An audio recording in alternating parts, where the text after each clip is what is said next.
Olá, meus amigos! Olá, minhas amigas! Sejam muito bem-vindos ao Focado no Edital. Aqueles que ainda não tive o prazer de conhecer, me chamo Igor Daltro.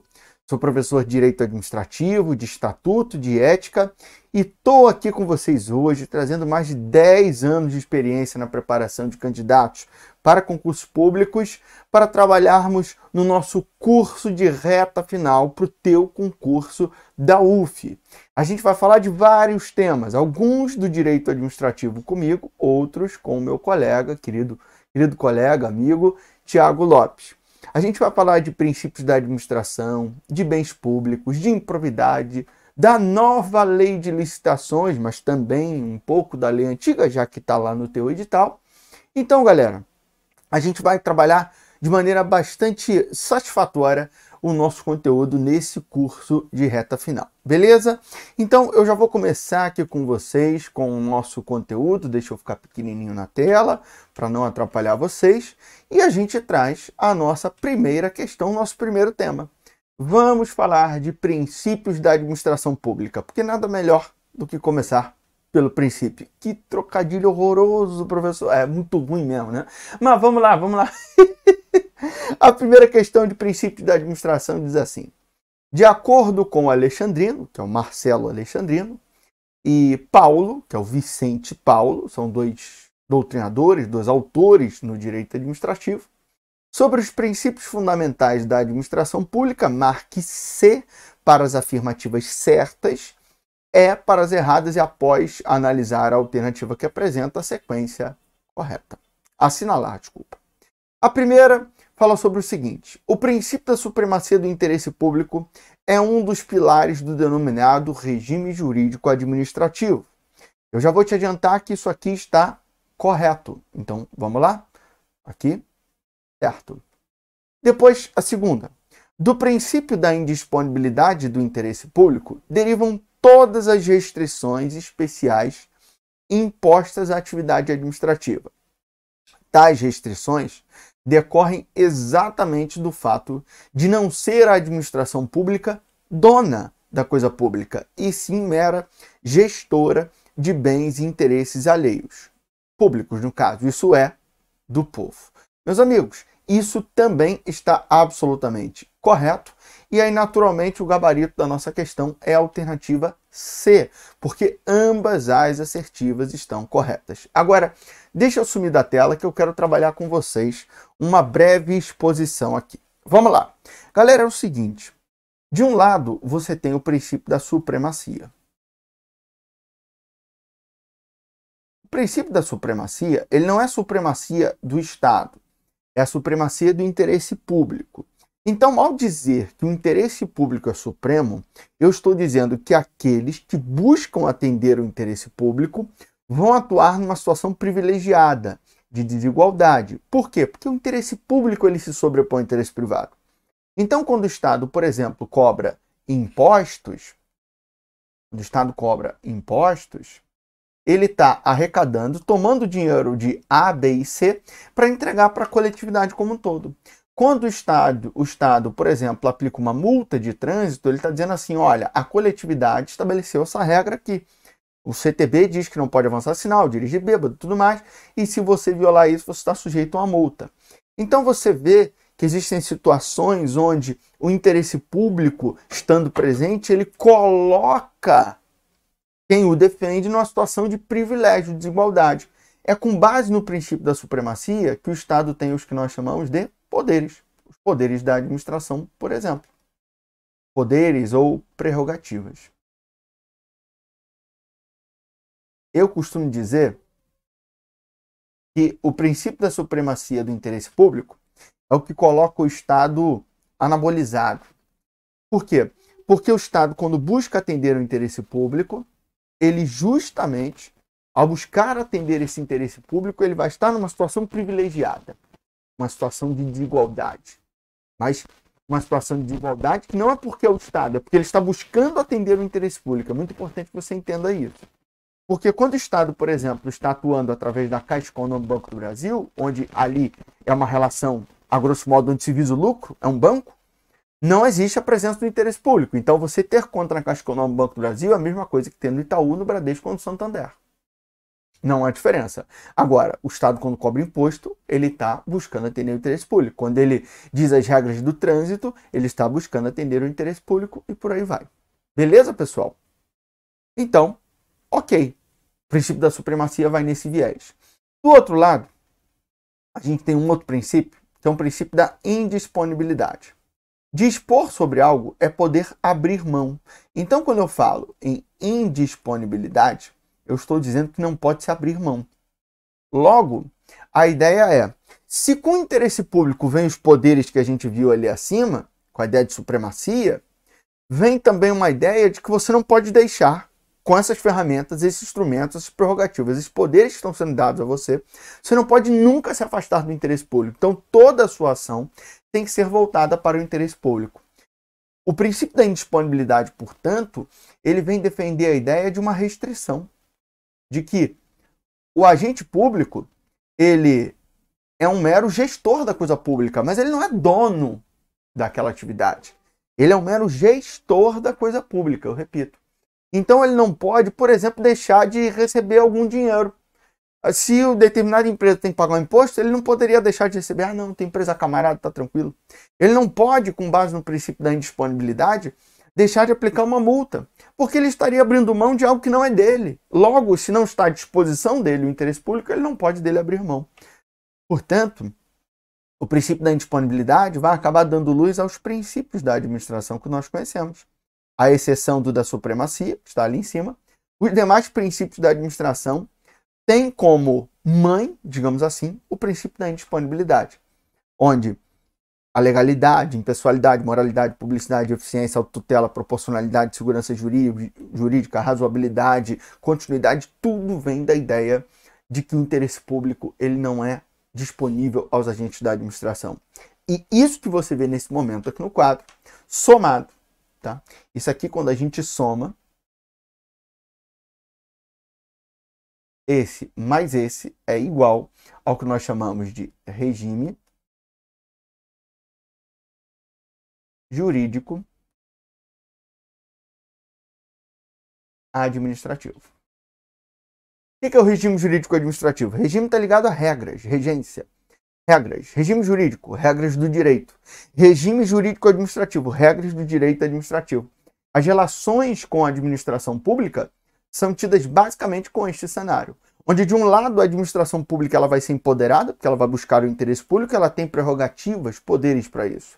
Mas do outro lado, a administração pública não pode usar essas prerrogativas e poderes como se fossem prerrogativas e poderes pessoais dela. Não, porque é um mero gestor da coisa pública. Então você tem o poder de promover uma desapropriação, mas você não vai fazer isso para se vingar de alguém. Você só pode fazer para efetivamente atender o interesse público. Entendeu a lógica? E aí a gente volta aqui agora à questão, né? Eu apareço aqui no quadro para vocês. Vamos lá, voltando à nossa questão aqui. Isso, voltamos. A gente mata ela com facilidade, né? Olha, é um dos pilares do direito administrativo da supremacia? Sim. Do regime jurídico administrativo? Sim, acabamos de ver. E a indisponibilidade diz que é um mero gestor de bens e interesses alheios, né? Públicos. Então, tá perfeito, gabarito, sei de casa. Vamos agora à nossa segunda questão, que diz o seguinte: avalie as afirmações a seguir sobre os princípios da administração pública.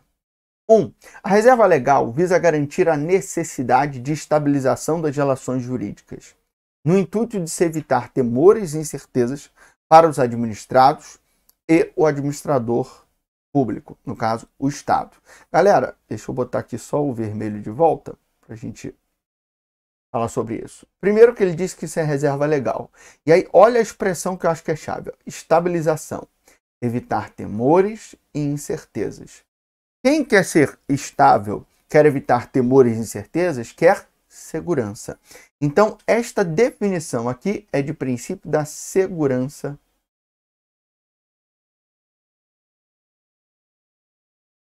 jurídica. Ok? Segurança jurídica. E não reserva legal.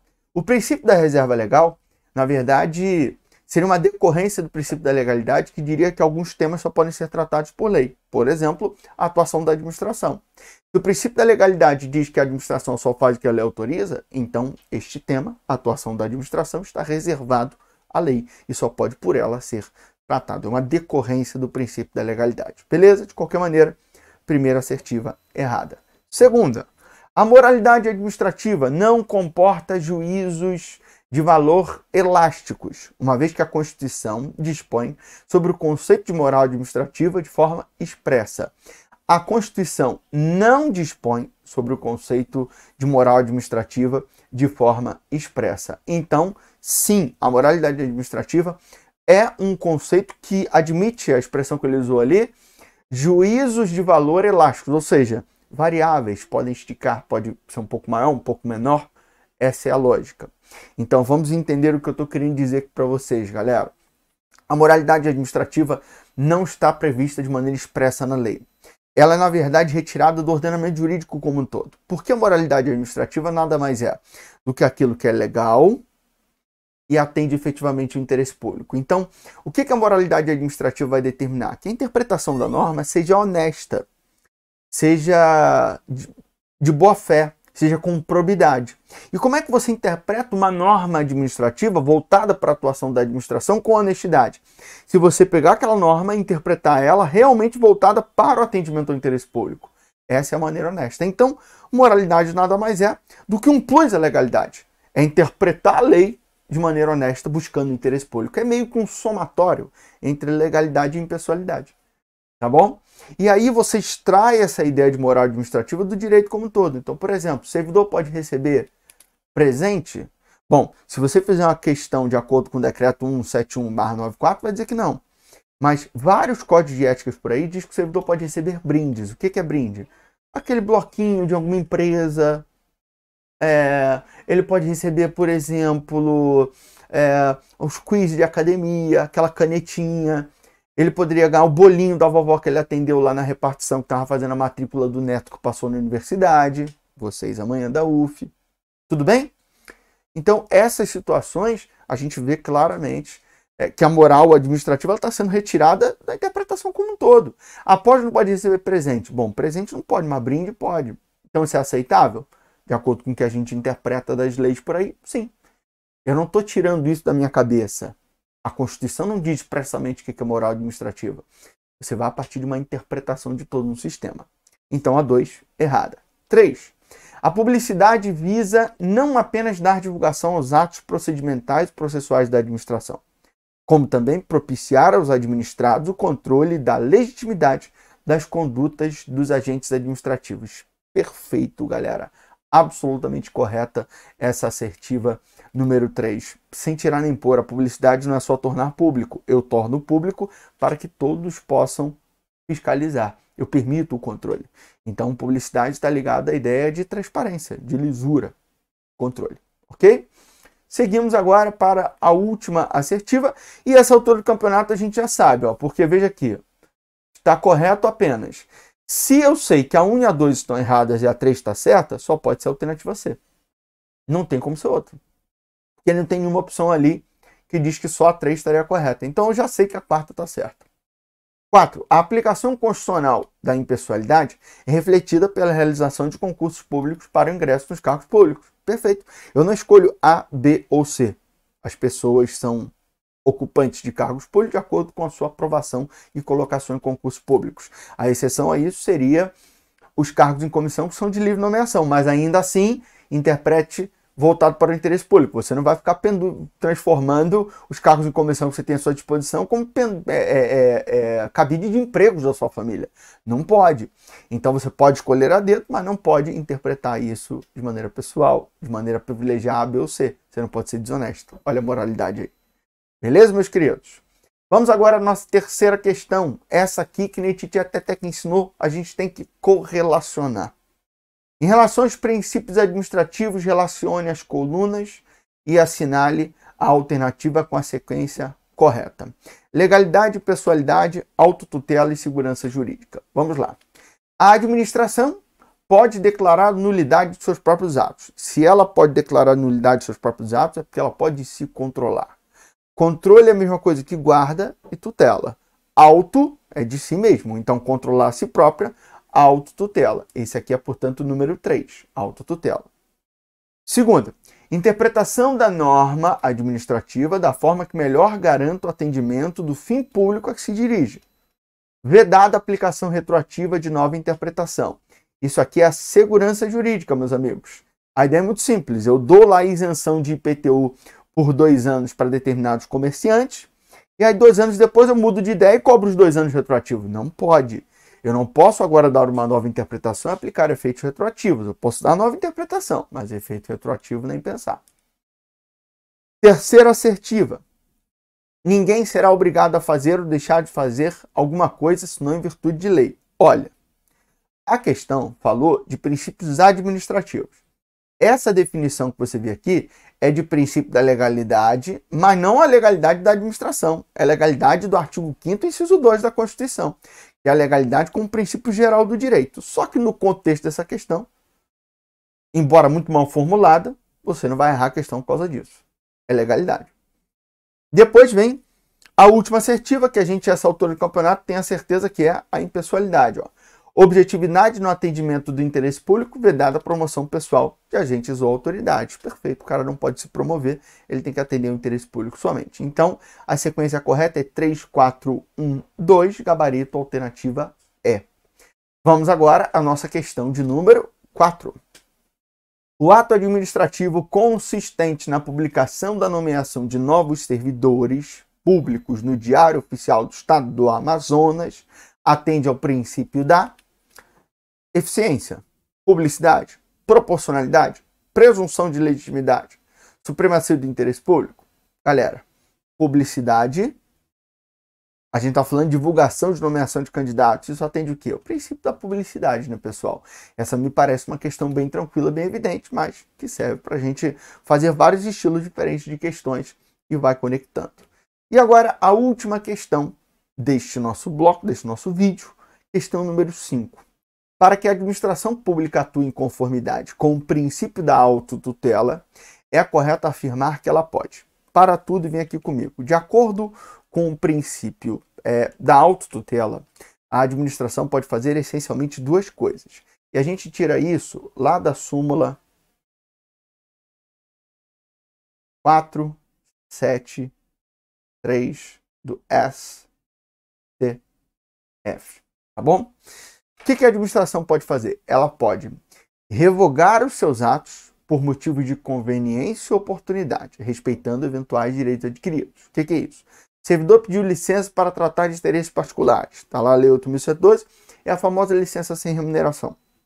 A administração pública deu a licença a ele. E aí, depois dela dar essa licença ao servidor, a administração pública, ao dar essa licença ao servidor, ela poderia dizer não, mas disse sim. Ela pode, em algum momento, reavaliar e falar assim, olha, agora eu não quero mais ele de licença. Por quê? Porque agora eu estou precisando desse cara aqui trabalhando. E aí ela faz o quê? Ela pode revogar a licença dele. Ela que entendeu como conveniente e oportuno dar a licença no primeiro momento, depois entende como conveniente e oportuno cessar, acabar com a licença. Isso é a revogação.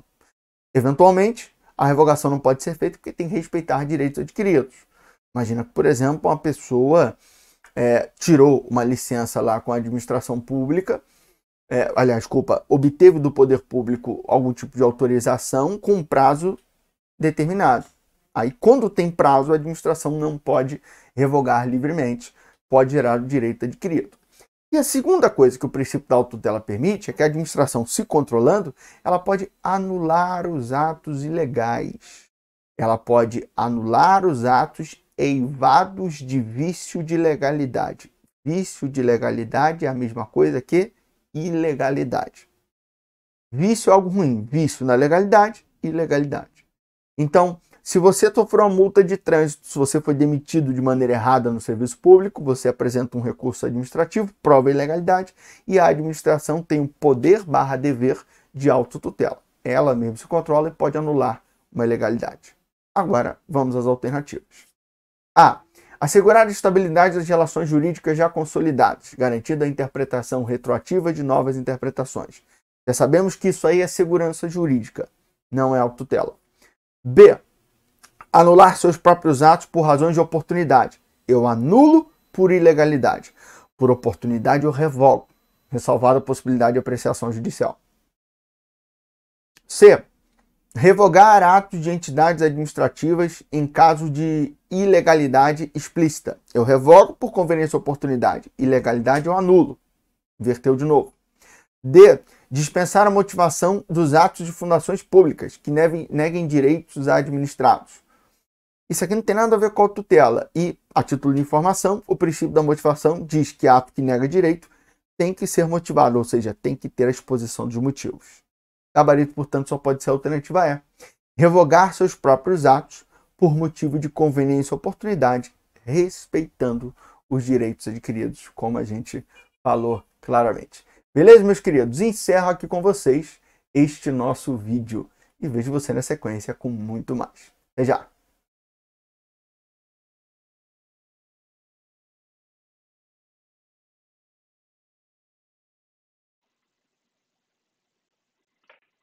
Olá, senhores. O meu nome é Ana Cláudia Dias e eu vou tratar com vocês do assunto arquivologia, fazendo algumas questões de concurso, né, para dar suporte a vocês ao concurso da UF. Então, vamos começar? Vamos à questão de número 1?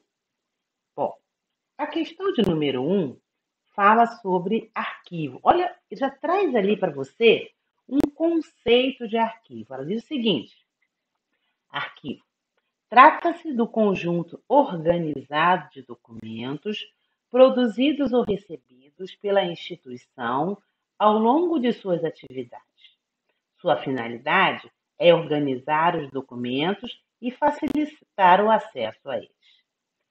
Ao encontro disso, assinale a alternativa que apresenta um tipo de arquivo classificado quanto à natureza dos documentos. Então, a gente tem como alternativas: A. Intermediários. B. Correntes. C. Especiais. D. Primários. E E. Permanentes. Ora, senhores, quando a gente fala em arquivo, você viu que a prova já traz um conceito bem interessante, né? Porque você já sabe que arquivo é produzido ou recebido, traz um conceito clássico, mas assim, fino, né? E então você já foi colocado na questão. Agora, quando a gente fala em classificação dos arquivos, a gente sabe que tem alguns critérios. Por exemplo, entidade mantenedora é quando o arquivo pode ser classificado como público ou privado. A gente tem a extensão da atuação, quando ele é classificado como geral ou setorial, né? Setorial é aquele que funciona junto ao setor produtor dos documentos. E o geral é aquele que recebe os documentos dos setoriais. A gente tem a extensão a teoria das três idades, os estágios de evolução, que o critério também é utilização. Quando a gente fala na teoria das três idades, corrente, intermediária e permanente. Note que se você tivesse essa informação, já eliminaria três alternativas, né? Eu tenho ali corrente, intermediária e permanente. Quando eu falo, a gente tem um acesso também, que o arquivo pode ser restrito ou pode ser franqueado, né, de acordo com o documento que ele tenha sob sua custódia. Bom, então, você perceba que são várias as classificações, mas aí está falando de uma classificação que vai dividir o arquivo em relação à sua natureza. E em relação à natureza, o arquivo ele pode ser especial ou especializado. O que é o arquivo especial? É aquele que tem sob sua guarda documentos que exigem condição especial de acondicionamento. É o arquivo em CD, o arquivo em slides, né? E o especializado? O especializado é aquele que precisa ser resultado de experiência específica do conhecimento humano. Então, senhores, nesse caso, no nosso caso, o gabarito aí é a letra C de casa. Especiais. Beleza? Vocês entenderam? Eu espero realmente que vocês tenham entendido. Tranquilo? Muito bem. Então, vamos à próxima questão. Questão de número 2. Arquivo é o conjunto organizado de documentos acumulados por uma pessoa ou instituição ao longo de suas atividades. De novo, ele faz assim uma conceituação do arquivo. Isso é muito legal, porque você já entra ali no clima da questão, né? Assinale as afirmativas e preencha V para o caso de verdadeiras e F para as falsas. Letra A. A finalidade administrativa do arquivo está associada à preservação através de sua documentação. Assim, preservam-se os aspectos históricos relativos à instituição em que está inserido e até mesmo à sociedade em geral. Gente, eu tenho o arquivo, ele nasce administrativo, né? O administrativo é o valor primário. Só que o valor primário, ele é funcional, ele está ligado à atividade que for resultado que eu estava fazendo, né? Então, ele é administrativo, ele é primário, ele é funcional. O administrativo nada tem a ver com o valor histórico. O valor histórico, senhores, é um valor secundário. Então, a finalidade administrativa não está associada a aspectos históricos. Então, essa alternativa aí está falsa. Beleza? Você entendeu? Porque o arquivo, ele nasce funcional. O valor histórico, ele vai adquirir depois, ou não, né? Também pode ser que não tenha, que não vai assumir o valor histórico depois. Então, primeira alternativa, falsa.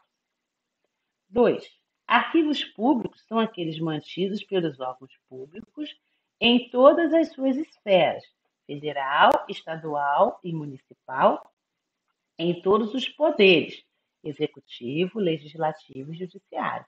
Tranquilidade, é isso mesmo, tá? Em qualquer âmbito, fazendo qualquer atividade. Então, tá perfeito, verdadeiro. Eu acho que com essas duas você já tem o gabarito, tá? Vai acompanhando lá as alternativas do gabarito, tá? Porque às vezes com duas ou no máximo três você já tem o gabarito correto. Mas, no nosso caso, vamos até o final. São arquivos especiais aqueles que mantêm sob sua guarda documentos de formas físicas diferenciadas e que, por isso, requerem medidas especiais quanto ao seu armazenamento, guarda e conservação. Bom, a gente acabou de falar nisso, né? Quando a gente tem esse acondicionamento especial, a gente tem um arquivo especial, que o critério a gente já falou é natureza. Então, beleza, alternativa verdadeira. Acho que sim, já temos o gabarito, hein? Mas vamos até o final. Muito bem. Enquanto o arquivo guarda e organiza os documentos com objetivos funcionais, atender à administração é a sua principal finalidade, a biblioteca organiza a informação para fins culturais. Perfeito, porque o arquivo ele é funcional, ele é administrativo, a biblioteca já nasce cultural. Beleza, tá ótimo isso aí. Além disso, senhores, arquivo, documento é produzido ou recebido. A biblioteca a gente tem compra, na biblioteca a gente tem coleções. Na biblioteca temos vários exemplares. No arquivo, o documento é único ou produzido em número limitado de cópias. Então, ó, beleza.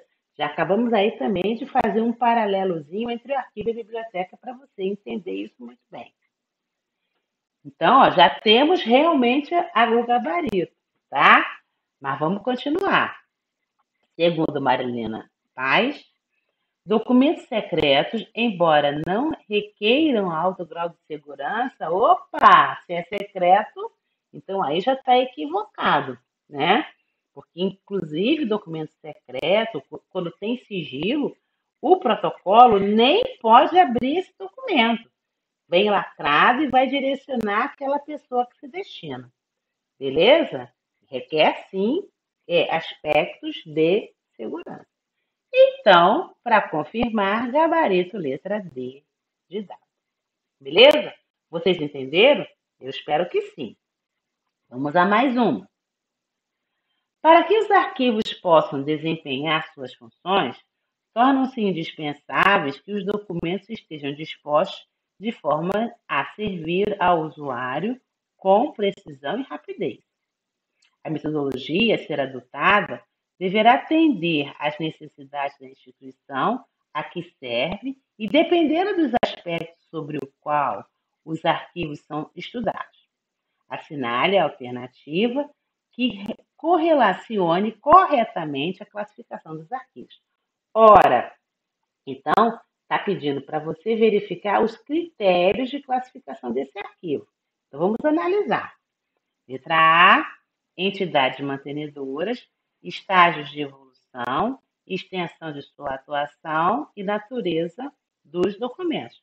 Ora, a letra A me parece legal, mas a gente não pode considerar uma alternativa correta sem analisar as demais, porque eu posso ter uma mais completa que essa, certo? Então vamos lá. B, entidades históricas. Ora, não é um critério de classificação, entidades históricas. Entidades supervisoras. Também não é um critério de classificação. Entidades documentais. Também não é critério de classificação. Logo, confirmado, gabarito, letra A. Tranquilo? Por enquanto, professora, está tudo bem. Então, vamos lá, vamos a mais uma. É correto afirmar que se considera arquivo conjunto de documentos. Bom, então, de novo, a gente vai analisar todas as alternativas. Atentem que, porque numa questão como essa, você tem que escolher a que seja mais completa. Então, você entra no conceito do arquivo. Documentos produzidos ou recebidos por entidades públicas e privadas, pessoas físicas, né? De acordo com a sua atividade, qualquer que seja o suporte, a natureza dos documentos. Esses aspectos precisam estar no conceito, beleza? Então, você viu uma questão como essa, entra no conceito do arquivo. Combinado? Então, vamos prosseguir. Letra A. Recebido por órgãos públicos. Puxa, mas está faltando o produzido. Tá? Não é só recebido. Né? Então já está aí incompleto, né? Instituições de caráter público, entidades privadas, beleza? Em decorrência do exercício de atividades específicas, bem como pessoa física, qualquer que seja o suporte da informação ou a natureza dos documentos. Olha só, está faltando produzido. Né? Então, vamos ver se tem alguma outra alternativa que esteja mais completa. B. Recebidos por órgãos públicos em decorrência. Mas aí, cadê as entidades privadas? Aqui já está faltando também. Viu como é que essas questões são legais? Porque elas mostram, elas tiram coisas, colocam coisas, né? Vamos lá. Vamos a C. Produzidos ou recebidos. Já tem as duas, ó. Produzidos e recebidos por órgãos públicos, de caráter público e entidades privadas, em decorrência do exercício de atividades específicas, qualquer que seja o suporte da informação ou a natureza dos documentos. Já melhorou, né? Já melhorou. Tá faltando o quê? Pessoa física. Vamos ver se tem alguma alternativa que tenha pessoa física. Vamos lá, vamos continuar. Produzidos por órgãos públicos, instituições de caráter público, entidades privadas, em decorrência do exercício de atividades específicas, bem como por pessoa física, qualquer que seja o suporte da informação, a natureza dos documentos. Aqui só tem produzido. Cadê o recebido? Estão percebendo que ele vai tirando uma, vai colocando outra, né? Para você confundir. Então, você tem que estar muito agarrada no conceito para você acertar essa questão. E, por fim, produzidos e recebidos por órgãos públicos, instituições de caráter público e entidades privadas, em decorrência do exercício de atividades específicas, pessoa física, qualquer que seja o suporte da informação ou a natureza dos documentos. Essa parece completa. Beleza? Entenderam, senhores? Então, vamos confirmar o gabarito? Letra E é o gabarito. Tranquilo? Foi meio complicada essa, mas eu acho que é legal você fazer uma questão como essa para você perceber os pontos importantes do conceito do arquivo, tá? Que é o que está na lei, artigo 2º da Lei 8.159. Lembrando, o primeiro passo para estudar arquivologia é a leitura da lei, principalmente os artigos 2º, que é o conceito do arquivo, e o artigo 3º, que é o conceito da gestão de documentos, que são, assim, questõezinhas fava contada no concurso de vocês. Mais uma. É dever do poder público a gestão documental e a proteção especial de documentos de arquivos como instrumento de apoio à administração, à cultura, ao desenvolvimento científico e como elementos de prova e informação. Falei na lei, olha lá o artigo 1º dela, já na outra questão. Bacana, né? É bacana quando a gente vê questão bem elaborada, citando a lei que a gente fala em sala de aula. Considerando as técnicas e métodos de arquivamento, um arquivo que tem sob sua guarda documentos de um determinado assunto, de um campo específico, como hospitalar e da medicina, engenharia, imprensa, entre outros, utilizou como critério. Vamos lá, de novo falando dos critérios. Então, você já sabe, né, esses critérios, né? Você tem a entidade mantenedora, quando o arquivo ele pode ser público ou privado. A gente tem, né? A gente tem estágio de evolução que fala das 3 idades. A gente tem extensão da atuação que vai falar que o arquivo é setorial ou geral. E a gente tem a natureza, que vai falar se o arquivo é especial ou especializado. Nesse caso aqui, o que ele está falando é no arquivo especializado. É aquele que tem sob sua custódia documentos de campo específico do conhecimento humano, tá? Que é o arquivo de engenharia, o arquivo de imprensa, é o TCC que você faz, né, que você pesquisou, né? Então, isso aí é resultado de experiência específica do conhecimento humano. Então, confirmando,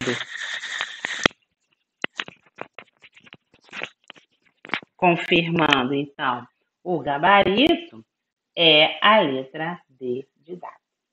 Beleza? Beleza, senhores? Então, eu espero que você tenha entendido tudo e que tenha curtido as 5 primeiras questões. Até o próximo bloco.